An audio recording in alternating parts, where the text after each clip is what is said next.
Graystone High was an old building nestled in a quiet corner of town, its stone walls crumbling with age.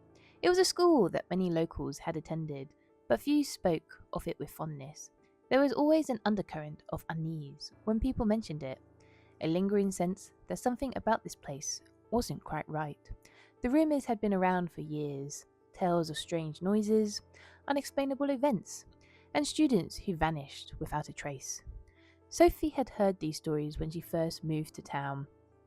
She laughed them off, dismissing them as a product of small town superstition, but when she arrived for her first day at school, she couldn't shake the feeling that the stories weren't as far-fetched as she thought. The halls were quiet, too quiet, and the walls, despite their age, seemed to have an oppressive weight about them, as if they were watching her every move. It wasn't long before she began to notice things that unsettled her. At first, it was small, an odd whisper in the hallway, a chill that seemed to follow her wherever she went. But soon, the oddities grew more frequent and disturbing. In the middle of a lesson, Sophie would hear soft voices murmuring from the back of the room that other students never seemed to notice. When she looked over her shoulder, the classroom would be empty, except for the teacher. He would continue to speak as if nothing had happened. Then came the nightmarish events that changed everything. Sophie had stayed late at school one evening to finish a project.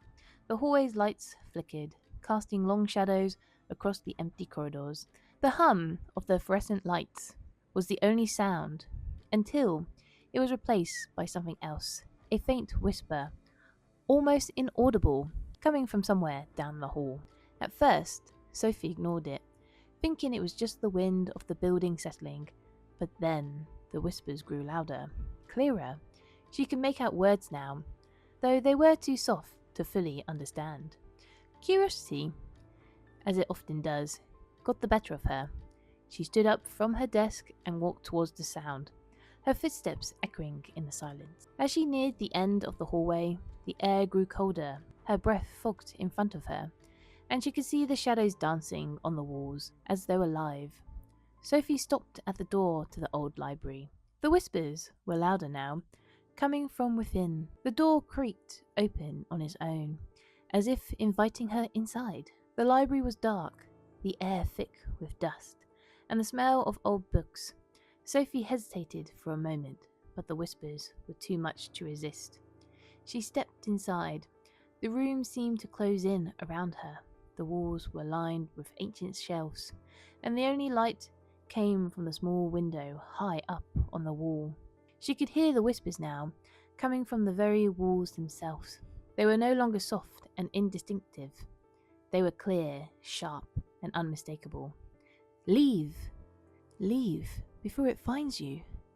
Sophie's heart raced. She turned to leave, but the door slammed shut, with a deafening bang trapping her inside. Panic surged through her as she rushed to the door, banging on it with all her strength, but it wouldn't budge. Leave, before it finds you, or you will be one of us. The voice was no longer just a whisper. It was a growl, low and menacing, and it seemed to come from everywhere at once. Sophie spun around, her eyes wide with terror, searching for the source of the voice. The shadows in the corners of the room seemed to move, cooling and shifting, like living things, and then she saw it. A figure cloaked in darkness stood at the far end of the room. Its face was obscured, but Sophie could feel its eyes on her, cold and unblinking. It took a step forward, and the air seemed to freeze. Sophie's breath caught in her throat as she realized it was no longer a person, but something far worse, something ancient, something that had been waiting in the dark for years. The figure opened its mouth, but instead of words, a terrible shriek echoed from its throat, a sound that made Sophie's skin crawl and her ears ring. The shadows around her seemed to press in tighter, reaching out, clawing at her. She ran. She didn't look back as she pounded on the door, desperate for escape. With one final frantic shove, the door swung open. Sophie stumbled into the hallway, gasping for breath, her heart hammering in her chest. The whispers were gone, but the terror remained, gnawing at her insides. She didn't stop running until she was outside, the cool night air hitting her like a slap to the face. She looked back at the school, its dark silhouette looming against the night sky, and felt a chill run down her spine. The whispers were gone, but she could still hear them in her mind, faint but persistent, as if they were calling her back. The next morning, Sophie returned to school, but something had changed. The other students looked at her strangely, their eyes empty, as if they were unaware of what had happened. She tried to tell her teachers, but they brushed it off as though nothing was wrong. No one believed her. No one but Sophie could hear the whispers now. As the days went on, she began to notice other students who had started staying late at school. Each one of them looked more and more hollow, more withdrawn, their eyes glazed as if something inside them had been drained. One by one, they disappeared, never to be seen again. The whispers had found them. Sophie's fear deepened as she realized the horrible truth. The school itself was alive. It fed on the students who lingered too long, trapping their souls within its walls, leaving nothing but empty shelves behind. And once you heard the whispers, there was no escape.